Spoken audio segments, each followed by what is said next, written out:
Twistianity. We're here in Wookiee World in the Rainbow Studio, ready to commence once again in Dabadim to share with you what God had to say about whom to trust and whom we should question.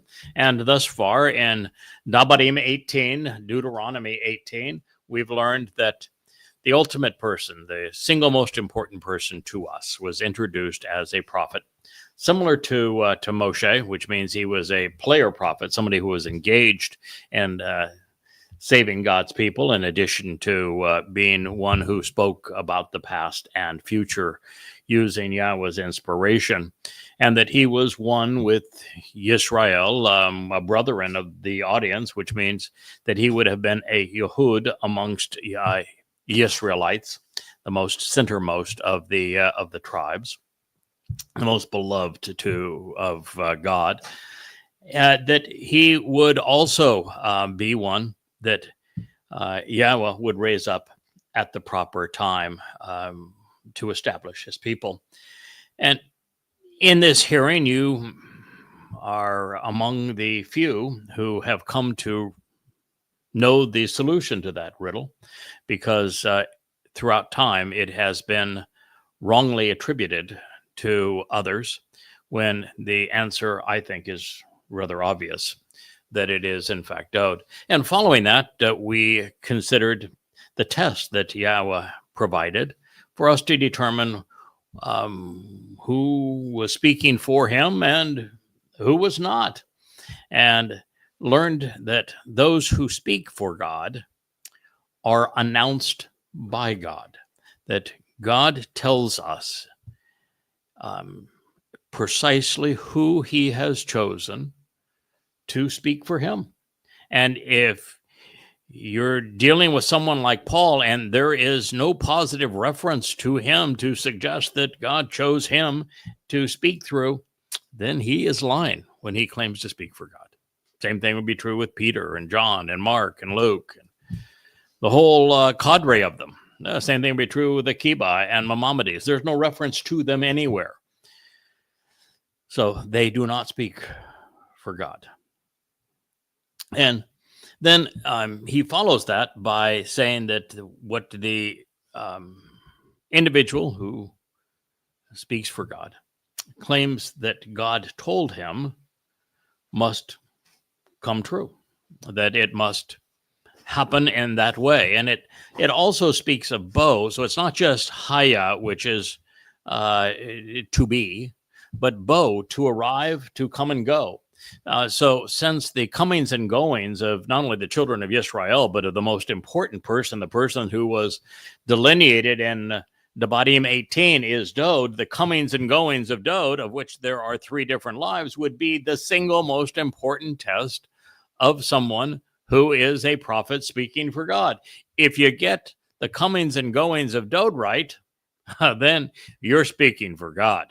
And if you don't, you're not. And that would exclude all of the rabbis, and it would exclude everyone associated with the Christian New Testament, as well as the Quran.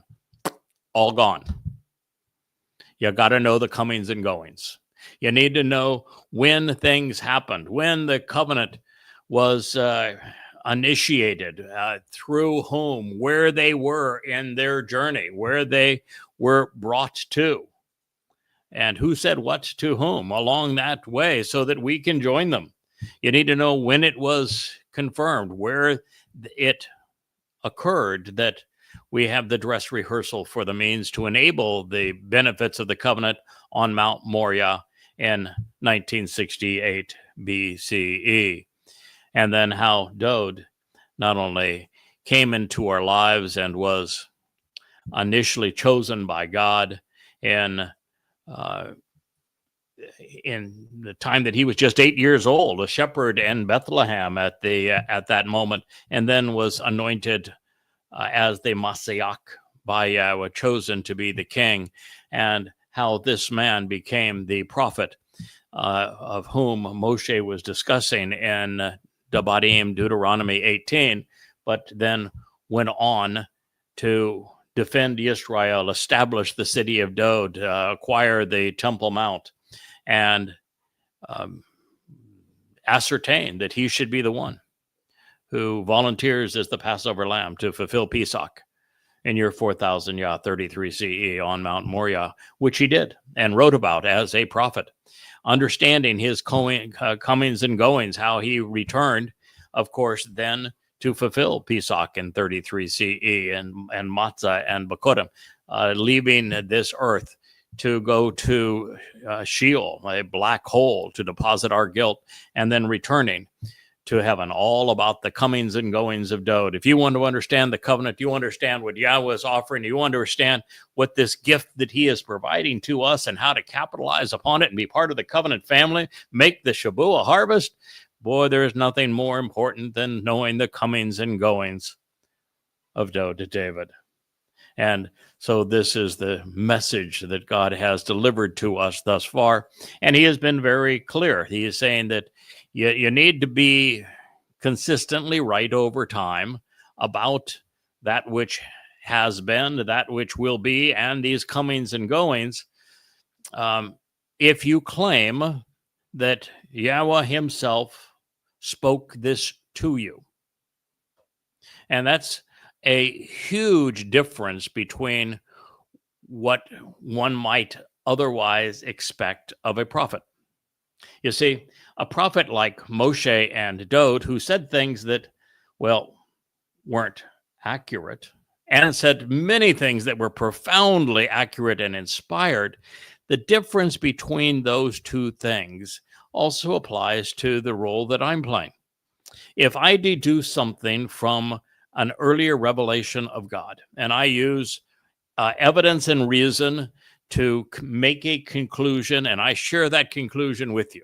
Like Shabuah is the next harvest. It is of standing grain, meaning of mature and upright individuals, and that it occurs 7 years before Dod's return, and therefore it'll be fulfilled on the 22nd of May of 2026, and that the Towrah harvest is the final ingathering. It's a gleaning of olives and therefore of Israelites and Yehudim on the 23rd and 24th of September in 2033.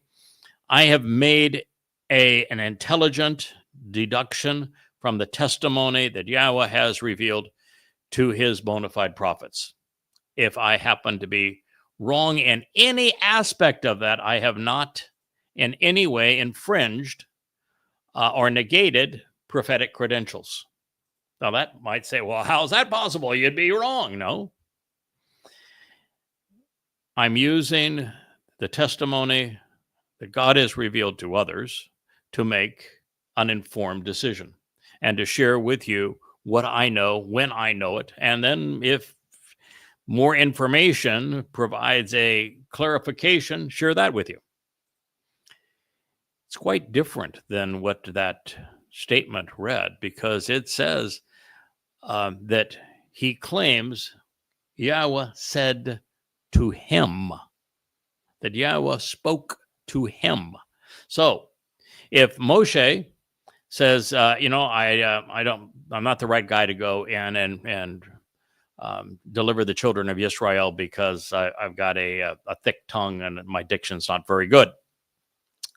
Or he says, God, you obviously have no regard for me because you put me in an impossible situation. That was very mean of you, and I'm really angry with you, God, which he said once the children of Israel were so belligerent towards him. Those are things that he should not have said. But he did not say, Yahweh told me to convey the following. God was mean to me. Didn't say that, did he? He was expressing his conclusions based upon the experience that he'd had and the evidence that was all around him, and he came up with an errant conclusion. Dod was once asked by Yahweh 3 different questions. He says, I'm going to give you, because you've really done some things here that are pretty dunderheadish. You can rectify this in one of 3 ways. And he gave him 3 options, and Dod chose the wrong one of those 3 options. He did not come out and say, well, Yahweh told me to choose this one, so therefore I chose the wrong one. He didn't say that. So from the experience that he was having and his perspective, Dode is fully capable of making a bad decision and of saying things which are not correct. When he asked his most trusted general to go off and fight a battle because he wanted his wife, that was not inspired by Yahweh. Therefore, it did not have to be true. And so the test that we were given is only of those things that the person conveying this information said came directly from Yahweh to them personally. So, for example, if I were to tell you, and I'm not telling you this, I'm using this as an example, that God spoke to me this morning and told me there is an eighth mikra, and that eighth mikra will be fulfilled in year 7,000 Yah. And that eighth mikra is the mikra of enchanted waters. And I tell you that. And it's inconsistent with other things Yahweh has said. And it has nothing to do with the comings and goings of God's people. And it turns out to be erroneous, then I would have been a false prophet. So that is how that test works. If you do what Paul said, for example, and claim that God authorized him to speak for him, and then you contradict God and you say things that aren't true, you're a false prophet. If he were to have simply said, I have read the Torah and I found this passage in the Torah, and he cited it correctly and he interpreted it correctly, and he said, therefore, I have come to the conclusion that such and such is true. And such isn't true, but you're just saying this is based on my personal reasoning, then that would not have negated him as a false prophet. It would just have shown that his thinking was flawed. So that distinction is also important in all of this. So as we have now concluded that section, and we have determined, therefore, that the Christian New Testament, the Talmud, and the Quran are all books of false prophecy because these individuals claimed to speak for God.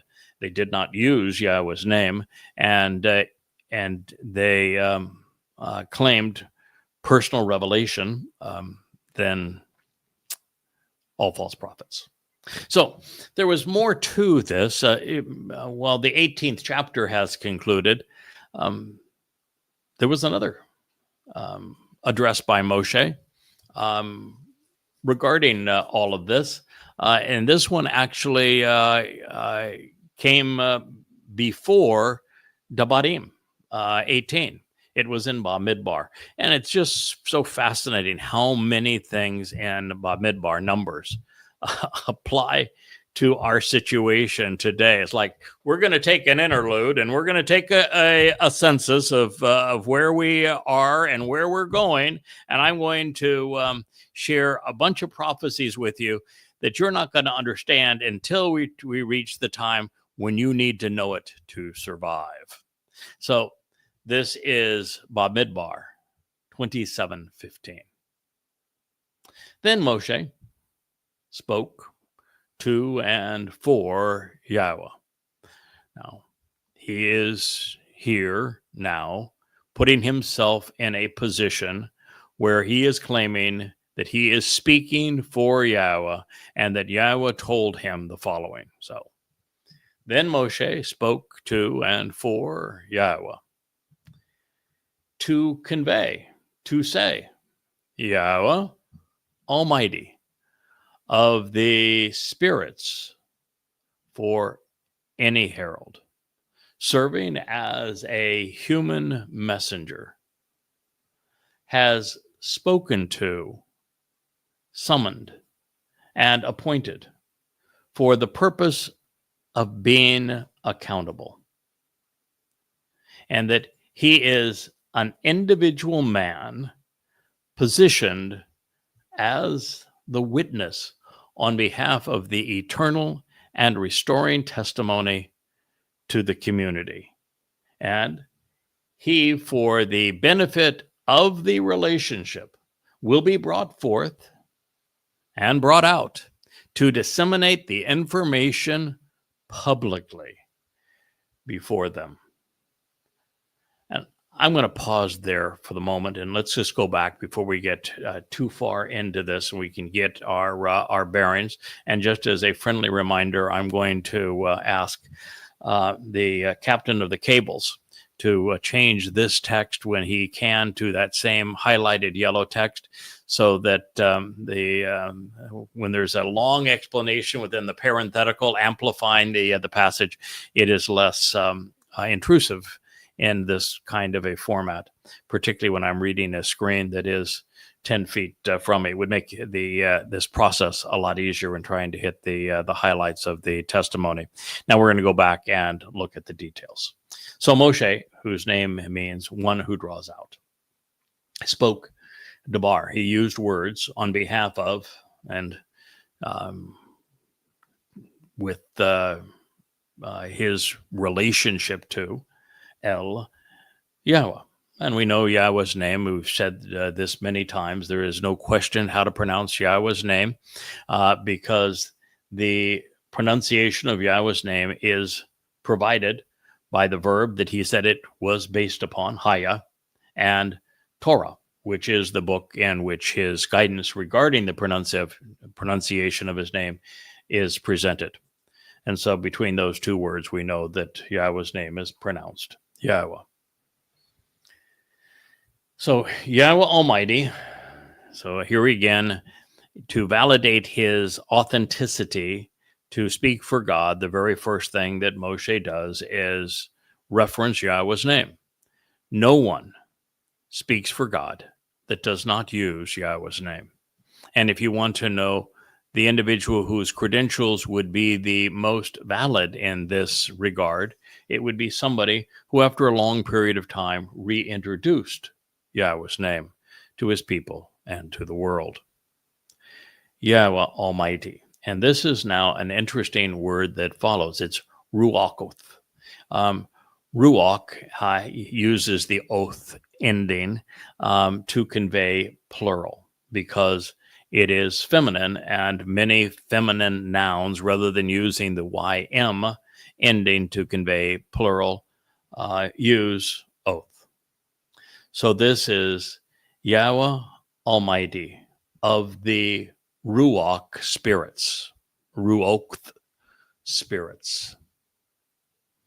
Well, this is already a bullseye on one person, because there's only one person in the entirety of the Torah, prophets, and Psalms that is the beneficiary of more than one Ruach from Yahweh. Moshe received a single Ruach, which was then shared with 70 others. Dod received a single Ruach, which stayed with him his entire life, all of his lives, throughout all of his existence. There's one person that Yahweh specifically says he has Ruach plural. You'll find that in the 11th chapter of Isaiah, Yeshayah. And he is the Choder, who is the recipient of the 7 spirits of Yahweh. So Yahweh Almighty of the spirits plural, for any herald serving as a human messenger. La Kol Bashar. Bashar is a very revealing term in Hebrew.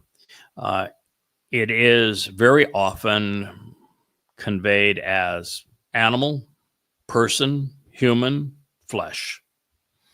It speaks of a person for sure. It speaks of a human for sure, and all humans are animals. It speaks of being in the flesh, in other words, being a material being as opposed to a purely spiritual being. So now what we have is a Ruach, spiritual essence, as part of a human being, a physical being. Again, there's only one example of this. Now, Bashar, verbal root, is indicative of conveying a message, of being a herald, of someone who conveys news. News could be both good and bad, but a herald who conveys an important message and serves as a conveyor of information from one individual to another is a herald.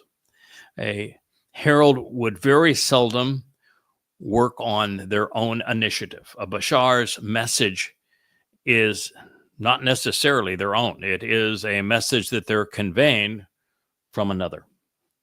And in this case, if we were to use our verbal root, actionable underpinning of bashar, which defines really every Hebrew word that has a verbal root is defined by its verbal root. And in the case of bashar, it means to herald a message, to be a herald. And if you combine then the nuances of the noun form of a bashar, it would be to serve as a human herald. So therefore, we have multiple spirits associated with Yahowah who are being offered to a human herald. That under these cases, this situation, then it would be Yahowah Almighty of these spirits for any herald serving as a human messenger, that this individual will have been chosen by Yahowah, will have been summoned and appointed for the very purpose of being accountable. He will be drafted, mustered, and assigned, responsible for careful inspection and accounting, and to review and instruct. This was written in the Call Imperfect Jusiv, which literally and actually means that this is to be a continual and consistent process and in accord with his will. And that this herald would be an ish, an individual man. And that this individual man would be positioned as al, the witness, on behalf of the eternal and restoring testimony to the community, ha-ida.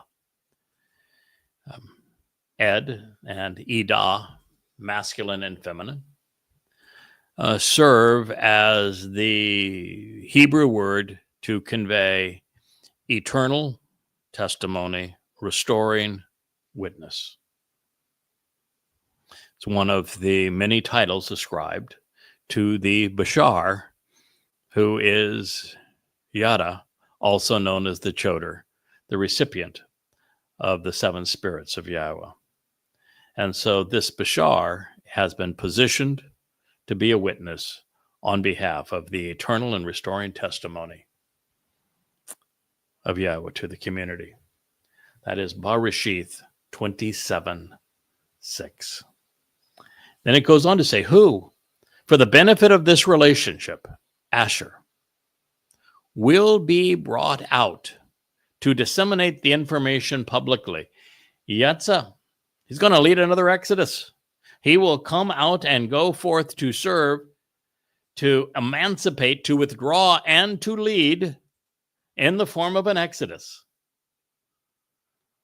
Consistently and an ongoing basis, called and perfect in their presence before them, whose appearance and presence will be distinguishable and before them.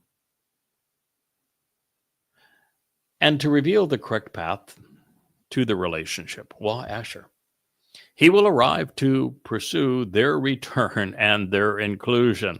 Bo, remember when I shared with you that Yahowah used two verbs in his declaration as to who would qualify as a prophet speaking for him?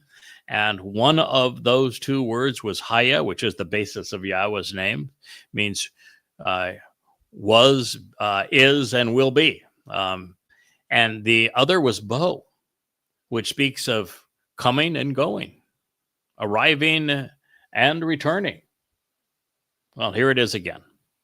And this is not the only time we see this word in association with the Bashar and the herald, this individual choder, this Nakar, because it is Yashayah who speaks of the fact that the choder is the one that has the seven spirits of Yahweh. He also says that he is the Ze, Bo, Men, Edom. He is the one who arrives from Edom. So this is as they say, this is a loaded term. You got to pay attention to the details if you're going to understand God's message. So he will arrive and he will return. And all to pursue their inclusion. Bo, him. He will come to prepare them and include them in the harvest, and he will return for them. Well, there's really only one person in human history that would fulfill that prophecy. And it isn't Moshe, because he has been here, but there is no prophecy regarding his return. It isn't Dode, because while Dode has been here twice before and will return, this isn't Dode's mission. Dode's mission is not to arrive to facilitate the return of God's people or their inclusion in the family. That is his herald's mission. And his herald is here now to encourage the inclusion of God's people in the Shabuah harvest. And he is going to then leave during that harvest, and then he's going to return 3.5 years before the Teruah ingathering, and all to prepare Yisrael, this mortal remnant of Yisrael, so they can be included in the wedding and the great homecoming that takes place on Yom Kippurim when Dode returns. Such that they will not be without a witness, especially on behalf of the community assembled throughout the eternal and restoring testimony, Ida. Had God not prepared this witness, there would be no Shabuah harvest, there would be no Teruah ingathering, there would be no sacrifice of the red heifer, there would be no return of Dode as king, no return of Yahweh, no re-entry, no return to the Gan Eden. This witness is essential to communicating the comings and goings of Dode before us, so that Yisrael might be in a position to capitalize on what God is offering. That makes this exceedingly important. And it says here that this individual, as the witness, this herald, is of Yahweh. And he is akin to a shepherd who is guiding a flock of sheep. Bad Midbar 27:17. And what we are here to do is guide God's flock back home. Then Yahweh said to Moshe, of your own volition, you should want to take and obtain for yourself Eth Yaosha ben Nun, with Yahweh, the children who are delivered and continue to grow, eternally empowered and enriched. Eth Yaosha ben Nun. Not just a name, it's important to know what the name means. He is an individual who, to lead along the proper path to receive the benefits of the relationship, Asher has the Spirit in him. singular. So we are right back to another individual. This one, Yosha ben Nun. He was Moshe's successor. He's the one who actually led the children of Israel into the promised land and defended them once they were there. A prophet spoke for Yahweh. He had the Spirit within him. It does not make him a herald, but it certainly makes him the person through whom Yahweh would continue to speak to his people after Moshe's passing. And there was a single spirit associated with him. Be supported and upheld by placing your hands on him. Wa shamak et yad ata al hu. Be sustained and established by supporting him with your influences. To what that means. It does not mean that everybody in Israel is supposed to pat Yosha ben Nun on the back, or that he's going to bow down and you're going to lay hands on him and that's going to be, something special. No, think it through. The hand was an indication of what you are going to do, accomplish, and it's a projection of your influence. So be what you do from this point on should be governed by an awareness that the Spirit of Yahweh was going to reside within Yosha ben Nun, and have your activities guided by such. Now, there is the propensity of the casual reader to think that the opening statement was directed towards Yosha, but that isn't possible. Yosha was not only a prophet in his own right, and thus not simply a messenger or a witness. He had been at Moshe's side as the heir apparent since the beginning. So he wasn't going to come all of a sudden and arrive. He had been there right from day one. Further, as was the case with Dod after him, he received a single application of Yahweh's Ruach Spirit. Whereas God was clear to say that a Bashar herald serving as a human messenger of vital news that would be that would enable really all that the Ruach spirits could possibly provide to make him an effective restoring witness, that he would have many, because the importance of the eternal testimony that he would convey to the community would necessitate it. Further, the herald and witness would be brought forth to disseminate the information revealing the correct path to the relationship. And he would yatsa. He would lead another exodus. This exodus was now complete. Unlike Yosha, who was already on the scene and fully engaged, the spiritually equipped herald and witness would one day arrive to pursue the return of God's people.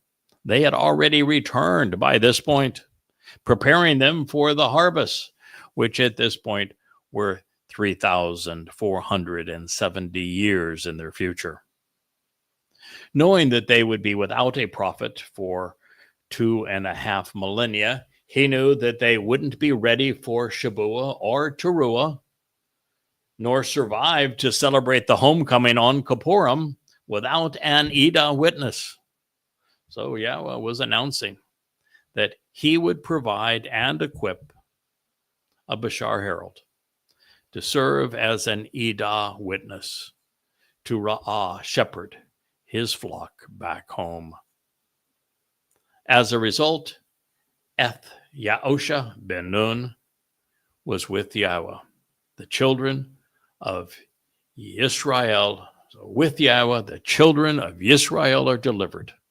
They continue to grow. Eternally empowered and enriched is the very result of God's plan. As a result of Yahweh's statement regarding his desire to keep Israel informed and prepared for the harvest, we are tasked with properly translating Bashar, Pakad, Ida, Yatsa, and Bo, each of which can be rendered in complementary ways. since all animals have souls, not spirits, and since we only know of one individual immersed in Yahweh spirits, plural, rendering kol bashar as all flesh, following a reference to the Ruach spirits of God, is senseless, even though that's how it's portrayed in almost every English translation. The spirits of Yahweh did not come on all flesh. The Spirit of Yahweh, singular, did not come on all flesh. There is at no time in human history where the Spirit of Yahweh came on all flesh, or all people, or all animals, or all anything. Very, very few people have received the Spirit of Yahweh. Exceedingly few. Moshe, yes. For a brief while, the 70, although they never spoke a word from God based upon it. Eldod, Yahweh's beloved, and my Dod, the right hand of Dod, we're told that the Spirit came upon them. And they prophesied. They spoke on behalf of God. And we go to Yosha ben Nun, and he had the Spirit of Yahweh ascribed to him. We know that Shamuel had the Spirit of Yahweh. We know that the Spirit of Yahweh came upon Dod. But very few individuals are acknowledged to have the Spirit of Yahweh come upon them, and only one, the seven spirits of Yahweh.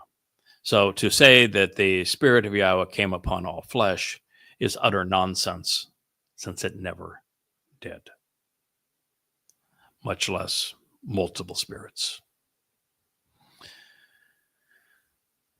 Now, that's particularly odd, because by associating the Spirit with the flesh, the central pillar of Appalling Christianity, of course, falls apart. So they're rendering as all the spirits came upon all flesh would absolutely gut Appalling Christianity, because Appalling Christianity is based upon Gnosticism, which says the spirit and the flesh are separate. One's good, one's bad. Never the two shall meet. So their translation destroyed their New Testament. Oops. Also, since Hebrew words are defined by their verbal roots, it's important to recognize that the actual base of Bashar is, as I have shared it with you, it is masculine singular, and it speaks of a herald who is a messenger bringing important news. Now, this is consistent with what Yahweh explained in Yeshaya 11, when he promised to Yatzah, extend for the purpose of a final exodus, a choder, a secondary branch, on behalf of his people, and then empower him with his 7 Ruach spirits, including the very Spirit of Yahweh. And so in a moment, we're going to consider the pronouncement that awakened me to this mission some years ago. Now, turning to Pakad and noting that it was presented in the call literal stem, the imperfect ongoing conjugation, and the jussive volitional mood. Every definition seems to apply to God's standard operating practice, which is to choose, to summon, and to appoint someone who is willing to conduct a careful investigation of all of the available information, assess it correctly, and then render an accurate accounting pursuant to God's will, while being consistently responsible over a prolonged period of time. Aware that both Bashar herald and Ish individual were ascribed in the singular form, and that Ha-Ida, the restoring witness to the community, was preceded by the definite article, and therefore written as a title. It was based upon the verbal root of Ud, restoring and enduring, Ed, and Ida, which describes someone who serves as a witness, providing regenerative and sustaining testimony to an assembled community. Other nuances of Yada lead us to the realization that a community will be attributed an exceptionally high status with God and will be appropriately adorned by him because of this eternal testimony and the restoring witness. Now, this brings us to Asher Yatzah, which reveals that for the benefit of the relationship and to show the way to get the most out of life, Yahweh intends to bring this individual forth as part of a secondary exodus, such that by disseminating the proper information, he will serve to withdraw and emancipate a remnant of Yisrael. With Yatzah, the Bashar, and Ha-Ida, we all serving to convey the arrival of a latter-day Moshe-type individual. And I say this because Yatzah is the very verb that Yahweh selected to describe the Exodus from Mitzrayim, from the crucibles of religious and political oppression. What is called an Exodus is only called the Exodus because of the Greek influence in Christianity, where it perverted the Bible, which is from another corruption of a Greek term, biblos, which was the name of an Egyptian sun goddess, by the way, and is based upon the Hebrew Babel, which means to confuse by intermixing truth and lies. But no matter where you look, there are Greek Christian corruptions of the text of the Christian New Testament, and that's how we get Exodus, when the proper term is that Yahweh led a Yatzah. And a Yatzah means a removal, a withdrawal. And that's how you can then come to understand Moshe's name, because Moshe's name means one who draws out. So the pieces fit together when you understand what God actually said. Now, Asher is used throughout this prophetic declaration, and it is to affirm that Yahweh's focus is on showing his people the proper path to follow to receive the benefits of the relationship. And in this regard, the verb bo reveals that he will arrive to pursue the return of God's people, such that they are included in the upcoming harvest. All of that is conveyed by bo.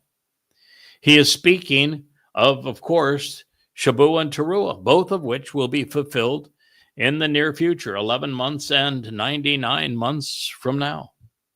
And it is why Yahweh concludes this particular prophecy by reminding his people that he will not leave them without a witness, and that through his restoring testimony, the flock will have a shepherd to guide them and to nourish them, even protect them. And as a result, Eth Yausha ben Nun. With Yahweh, the children of Yisrael are delivered, and they will continue to grow. They will be eternally empowered and enriched by God, because this Ish individual will Asher lead them along the proper path to receive the benefits of the relationship, such that Ruach Bahu, the Spirit, is with them.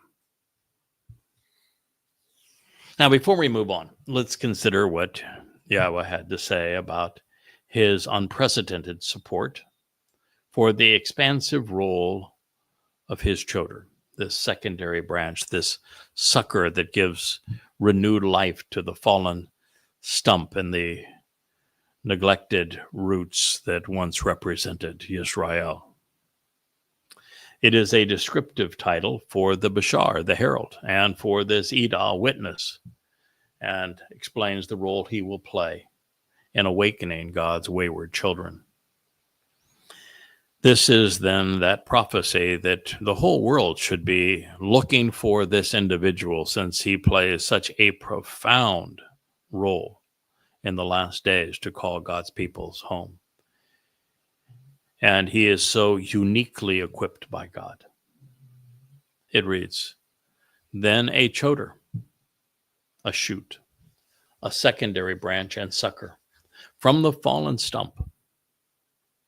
Choder, and a stem or smaller branch, a slender stick or twig, a pliable wooden instrument, a secondary source of growth serving as a living entity delivering progeny, an observant individual who is willing to listen and who is committed to thinking while collecting the things Yahweh values as an unrestrained extension.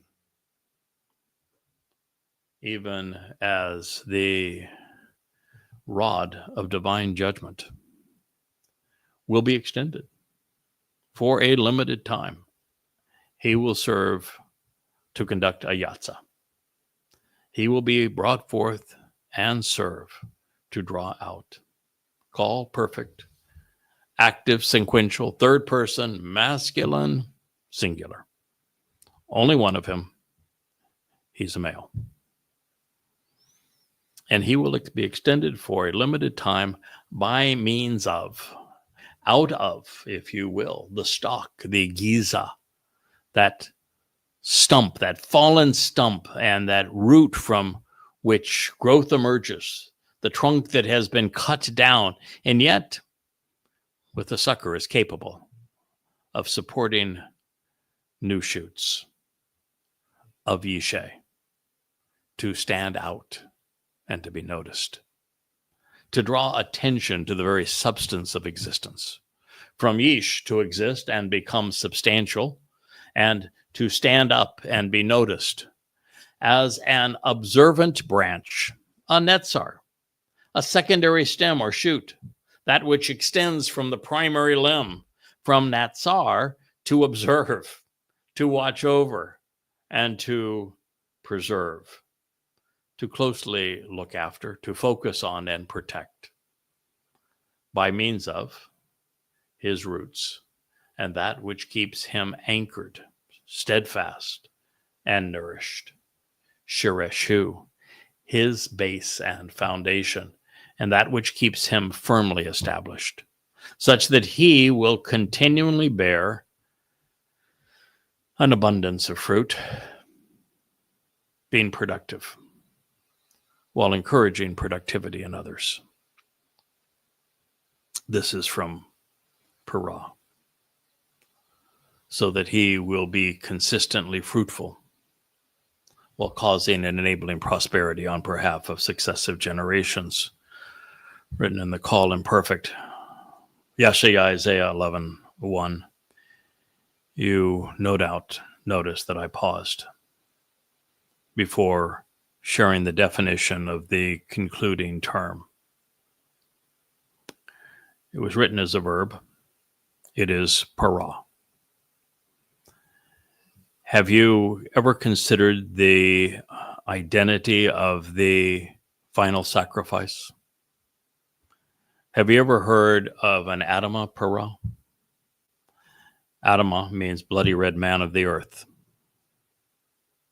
Para is one who is fruitful and productive, but it is also the feminine of par. Par is a bull. Para would therefore be a heifer. And so the choder is this bull with productivity in his veins. So right as the moment that Yahweh introduces his choder, he tells us that he is the para. He's the heifer. God is an exceedingly effective communicator.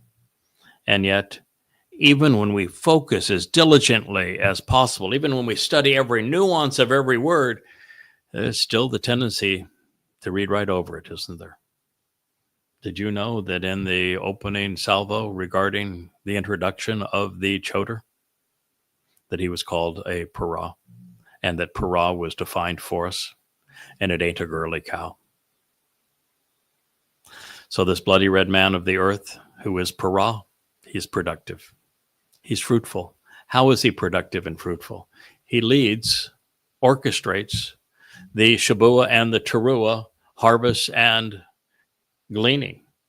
And then he serves as the Adamah para to facilitate the preparation of this mortal remnant of Yisrael so that the adulterous woman is cleansed for her betrothal to the returning king, Dode.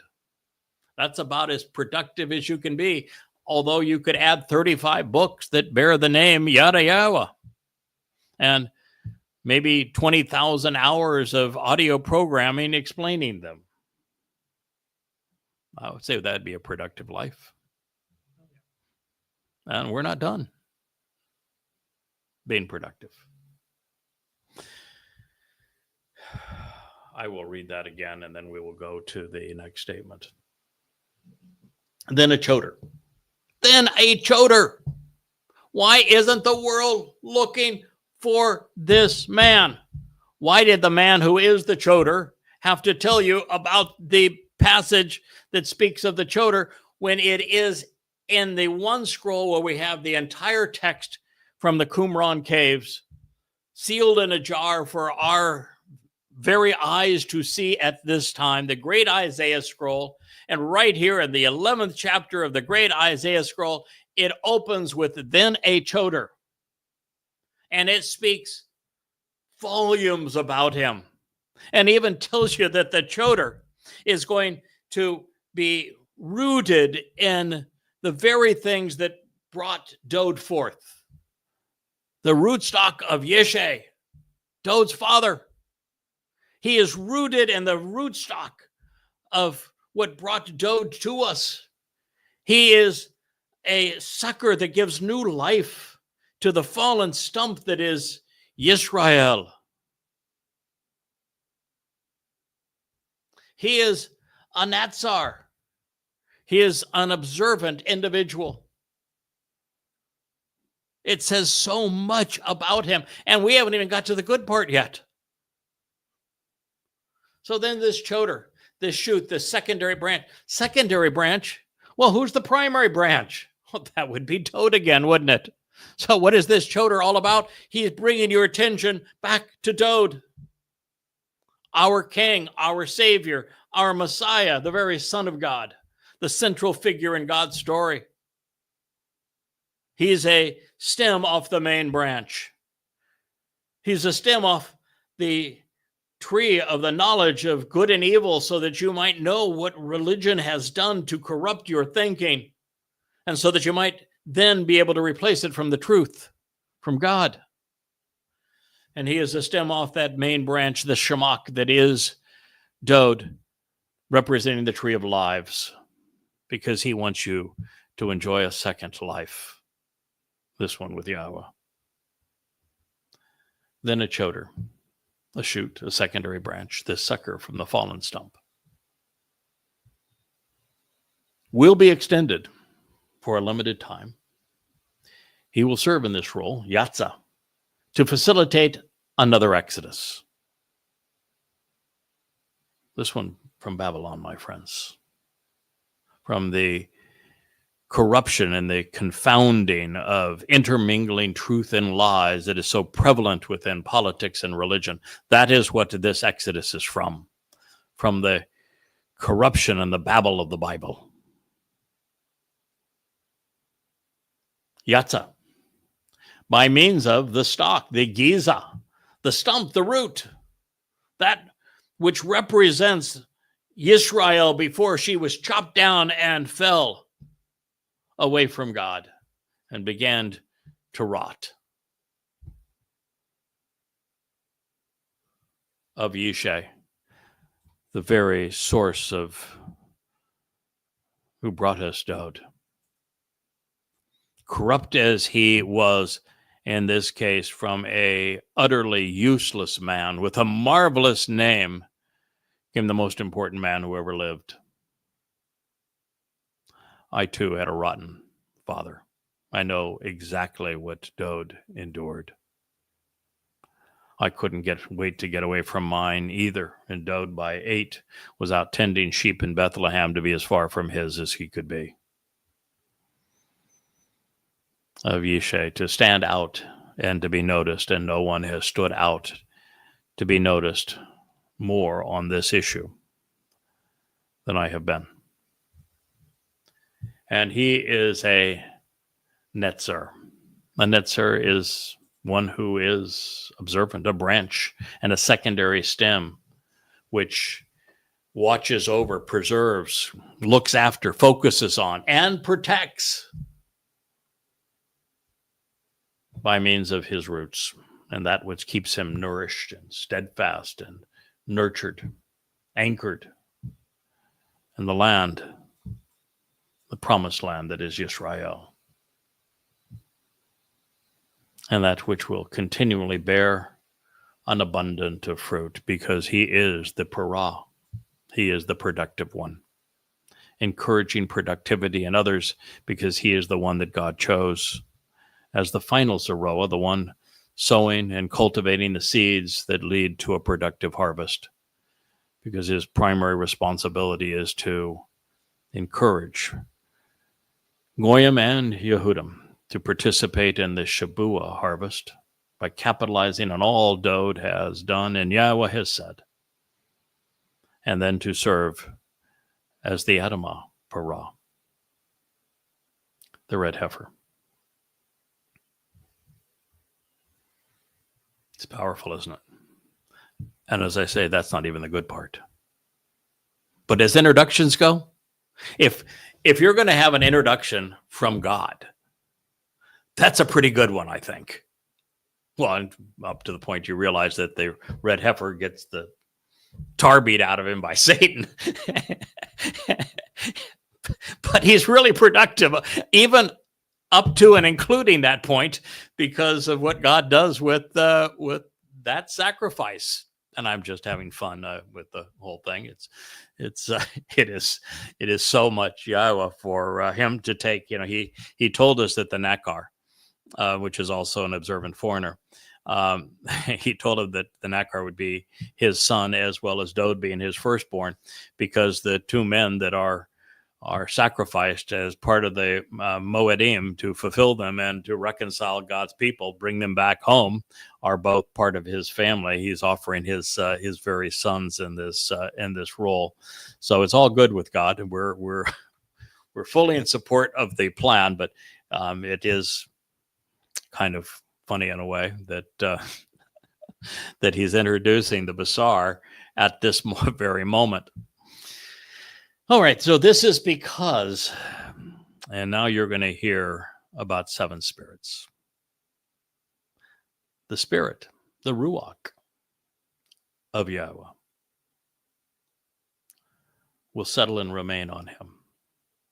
Nuach Alhu was placed on him to energize him, to restore him, in an alliance with him, dwelling and residing within him, never departing from him, enriching the association and assuring the most favorable possible outcome for him, enabling him to be composed and to prevail, no matter the challenge. Call perfect, third person feminine singular, and third person masculine singular. We're talking about the Ruach of Yahweh. That is, Ruach is a feminine noun. Yahweh is our Father, and this is the very Ruach of Yahweh. This is not some random Ruach out there. This is the very Ruach of Yahweh. In fact, I think it's the only time that the Ruach of Yahweh is ascribed to anyone. And of course, we're not done, because there's 6 more Ruach coming.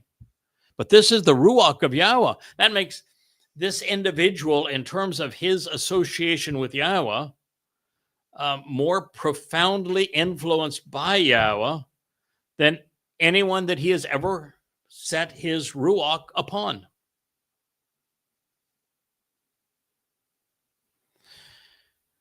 Now, if I may, it is possible that the Ruach of Yahweh could be on the Choder in addition to the other 6 Ruach. And it's not specifically the Ruach of Yahweh, just a Ruach from Yahweh that came upon Moshe and Dode. And then, of course, of Yoshua ben Nun, as we read. Because of the fact that Yahweh was still there. So Yahweh is there, still leading the children of Israel into the promised land. And with Shamuel, as he encourages him to go off and find Dode and then anoint him and then support him and do all this communication. We even hear once where Shamuel is one of the people that says that God was physically there, apparent in his presence. But right now, God's in Shamayim. And so he can dispatch the Ruach of Yahowah, because the Ruach of Yahowah is not to be found anywhere on earth other than through this individual, because the Ruach of Yahowah is clearly in Shamayim. God said in Hosea, I'm setting this one out, man. So that could be the reason why this is the only place where the Ruach of Yahowah is specifically stated. But there are 6 more. The next is that the Towrah receives the Ruach, the Spirit, providing the capacity to be intelligent, to make these kind of announcements and to form these insights, to ponder the information that we have available to us from God and to understand it, and then to comprehend and teach what he's able to deduce through a rational, logical analysis of the words that God has provided. There is probably no word that God could ascribe to an individual that is better than Chokmah. When Yahweh told Solomon that he chose well, when he asked Solomon, what do you want for me? What kind of a gift do you want? And he didn't say, I want a long life. He didn't say, I want a big army. He didn't say, I want, the prettiest babes. He didn't say, I want, treasures of money. He said, I want Chokmah. And God said, oh boy, did you ever choose well. Because you chose Chokmah, I'm giving you everything else. So we have a clue there. God likes Chokmah. All right, what is it that set Dode apart from all others who have ever lived? Chokmah. Brilliant. As a matter of fact, Dode wrote an entire proverb, word picture, to a single word. There's only one of his mashal, 25 some odd of them. There's only one of them that is written to a single word. The 14th. It is written to Chokmah. No, it's not the 14th. The 14th is written all about Chokmah, but it's the 8th. The 8th is written entirely to Chokmah. Well, we got another clue. When Dode wrote 300 years before Yahowah wrote,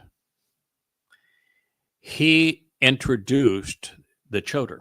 Yeah, it wasn't actually Yahowah that introduced the Towrah. 300 years before Yahowah was inspired to speak of the Towrah by Yahowah, Dode introduced him, because after all, he is Dode's herald. Makes sense, right? And he's really clever the way that he introduces him. He uses Chokmah and derivations of Chokmah, I think it's 7 or 8 times in the proverb, and this declarative word statement, word picture regarding the Towrah. And he introduces first his wife, because she's prophetic of the Numbers 12 scenario. And so he begins by saying his wife is Chokmoth. She is all things intelligent. Man knows exactly how to earn his way into the family. Yeah, so he began by saying that my wife was Chokmoth. And then he was kind enough to say that as the Towrah, his assessment of me is that I am Chokmah. It's at least 6 more Chokmahs. It's really important to Dode. So it is the thing that Dode celebrated more than anything else. It's the one thing that God celebrated with Solomon having chosen and said, that's the best possible choice. It's the one thing that Dode wrote an entire word picture about, is Chokmah. And here it is, the first of the 7 Well, the second of the seven spirits, the first of the seven spirits is the ultimate in Chokmah, Yahowah. Now, Chokmah gives you the mental aptitude and the wisdom to instruct. It's comprehension with a purpose. It is a technical and systematic expertise to do what is required to impart understanding and to educate. It requires a fast processor. But, we were just talking earlier today. Grok is AI, X's AI is being raked through the coals because, Grok is a dunderhead. I mean, Grok is really stupid. And Grok is stupid, even though it's called an AI, because it is faulty programming and it has a horrible bias. So is it able to process information quickly as a computer? Absolutely. Is it intelligent? Absolutely not. Incapable of learning, incapable of exercising good judgment. And so Grok actually got the CEO of X fired yesterday because Grok went so off the rails. Anti-Semitic is what Grok is. That's Grok's problem. Prejudice in favor of Islam and against Jews. So here is Chokmah. And to be Chokmah, yes, you have to have a fast processor, but you have to be extraordinarily judgmental, able to exercise good judgment. You have to be reasonable. You have to be rational. You have to be capable of learning. And then once you learn, you're able to teach. That is Chokmah. It's mental aptitude. It's intelligence. Now, you may think that you were listening to this, and maybe people say, well, I'm smarter than him, or I know people that are smarter than him. Well, when it comes to the things that are important to you surviving this life, no, you're not. When it comes to knowing Yahowah, no, you're not. When it comes to understanding his Torah and prophets, no, you're not. When it comes to having an appreciation for what Dode achieved and who he is, no, you're not. And in this case, the choder, and I'm the choder, is far more than just intelligent. He has God-supplied intelligence. That, my friends, is as good as it gets. That means that I can learn faster and more adroitly than anyone else as it pertains to Yahowah's prophetic text and his Torah teaching, and that I can teach what I have learned with more aplomb than any who have come before. And that's why there are the 35 books on the shelf of YAHOWAH.com. That's why I'm turn on the lights and the camera, and here we go. Live streams on these programs. But that's just the second of 7 of Yahowah's spiritual enhancements of the choder. He also said that he would give him the spirit that enables understanding by making connections to reveal insights. Bena, from bien.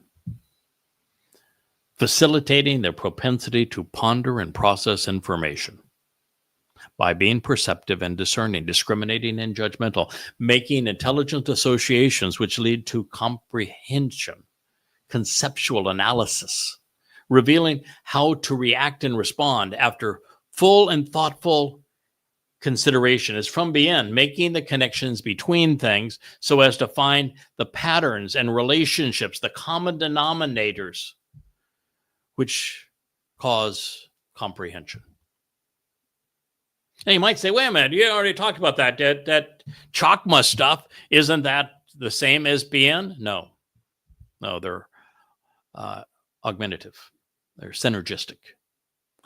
Chokmah is the intelligence to be able to process information such that you are able to learn and therefore teach. Bien is the ability, when you are processing that information, to make the connections where you find the common threads and the common denominators that enable you to do what has not been done before, which is to put everything God says together to promote understanding. So far, we have now 3 spirits: the spirit of Yahowah, the spirit of Chokmah, the spirit of Bien. This next spirit is a word that heretofore I didn't really have an appreciation of, and until I came to understand what the Ruach of Etzah was about, you're not really in a position to have an appreciation for what is required to do this job. And that is that prior to having these fun little devices here, these microphones that bring my voice to you, and this camera that brings my image to you, I was a learner. I studied the Torah and prophets of Yahowah, and I wrote down what I was learning along the way. And in the process, I was able to deduce some 5,000 profoundly important insights about God, none of which had ever been perceived or shared previously. That's a pretty good life right there. But it wasn't until we reached Etzah that God said, it's time that you stop writing and start teaching. It's time that we go to vlogging. And what that means is that you have to be the repository of all of that information in those books, that you have to be able to put the entire picture together, be the first one to frame God's testimony from Bereshith to Malachi, to understand that we began our relationship with Yahowah in Gan Eden, and that in the end, he returns us to Gan Eden, and to appreciate all the steps along the way that get us from one place to the same place.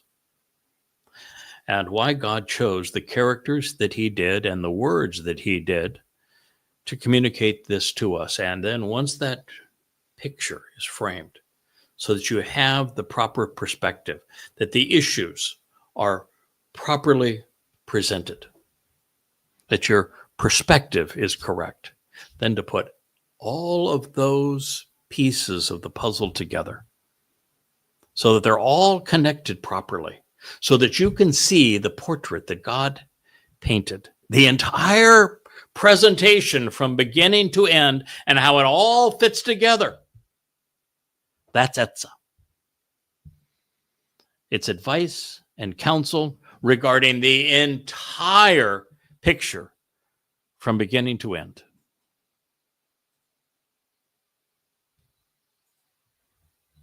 And so now we have the spirit of Yahowah. We have the spirit of Chokmah, intelligence. We have the spirit of Bien, understanding. And now the spirit of Etzah, being the first to perceive and frame and assemble all of the pieces of the picture that Yahowah is conveying to us, so that at the right time, that portrait of Yahowah and his covenant family is available for you to see, and then for him to provide advice and counsel regarding it, of Etzah. 2 more spirits to go. The next one is used predominantly of 2 individuals. It is from Gabor, and because it is described to Yahowah's spirit, it's in the feminine, Gaborah. That's just like Etzah. All of these things are being conveyed in the feminine. Chokmah is a feminine noun as well, all because they're being conveyed by Yahowah's Ruach, which is a feminine noun. But Gabor, when applied to a man, is what Dod is. That's why Dod appeared to Daniel to give that sweeping timeline in prophecy as Gabor El. He is the most courageous and capable man of God. Gabor means that this individual, this choder, is being imbued. The bull, if you will, who is so productive, is being emboldened. Now, normally you wouldn't embolden a bull. They're pretty bullish, right? But this bull is being emboldened. From God's perspective, he's inspiring. He's courageous. He's strong. He's empowering. He has all the qualifications and capability to accomplish this mission, to perform until it's complete. Has the aptitude and the desire, the very chutzpah, if you will, the mental discipline to be unwavering, championing this cause with courage and character and confidence. Yes, Gabor is a synonym for confidence. It is a synonym for character, a synonym for courage. To be capable, to be competent. What good is all of this if you can't say it boldly, profoundly? Because everything that the Towrah would say is opposed to what the religious have conveyed. It is the exact opposite of what the children of Israel have been told by their rabbis for the last 2,000 years. It's the opposite of what is proclaimed in politics on both sides of the aisle. If you're going to go against essentially everyone, the religious, the political, the conspiratorial, the patriotic, and you're going to tell God's story, you better well have lots of Gabora. Particularly if you're going to serve alongside Dod, because he is the most Gabor of all men.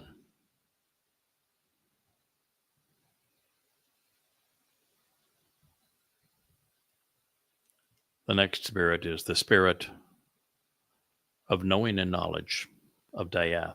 Dayath is based upon Yada, which is the name that Yahweh chose for me in this mission. And so God says knows that you can't comprehend until you know. You can't teach until you know. You can't be bold until you know. Confidence is derived from knowing. You need to know the outcome before you're going to be confident that you can pursue it and prevail. You need to be Yada, discerning, familiar. And particularly in this case, you need to have a respect for Yahweh's name and acknowledge it, to be discerning, to be discriminating, to appreciate how to differentiate between fact and fiction, wrong and or right and wrong. You need to know. And so Yahweh has provided the Towrah with the spirit of knowing. And that's why when people write, well, what do you believe? And I said, I don't believe anything. Why would you want to believe? What a waste of time. You either know or you don't know. And in the case of Yahweh and Dod and the Torah and the prophets, based upon the study that we have engaged in and the Ruach of Dayath, I know. And I want you to know what I know. God wants you to know what I know. And the final of the seven spirits is the spirit of respect and reverence for Yahweh. And no one throughout time has had more respect and reverence than I for Yahweh. Now, I'm not going to say that Moshe didn't revere Yah, although he had a moment where he fell. Woof. And there were times where Dod really went AWOL and ran when he should have stood his ground. Now, maybe it's just a function that Yahweh has the seven spirits inside of me, so I'm artificially or very realistically empowered by Yahweh's strength, that I don't do a El Foldo. And maybe that's just the reason. Or maybe God picked a bull at the end, and bulls have a tendency to stand their ground. You choose. Maybe it's both. But I can tell you, no one has ever had as much love and respect for Yahweh's name and for who he represents, or has devoted, now it's already 25 years of his life to this mission. 24 years, I guess, as of now. It'll be 32 by the time we've reached the beginning point on Happily Ever After. Every waking hour. Over 100,000 hours over this time. And the first person to write a series of books called Yada Yahowah. First person to ever have a blog called the YAHOWAH blog. The first person in 2,500 years to reintroduce Yahweh's name to his people. I would say that the spirit of respect and reverence for Yahweh paid dividends. That was Yeshaya, Isaiah 11:2. We've gone past our time, probably well past it at this point. And there's so much more to learn from Isaiah, who wrote the textbook on how to operate the all systems properly as a choder, and then even how to support the choder and respond to the choder. And since we'll never get through them in a matter of hours, plural, this is probably a good place for us to stop, and we'll pick up this program in our next episode here in the Rainbow Studio, which is symbolic for the covenant of the YAHOWAH blog. I am the choder, Craig Winn. Good day.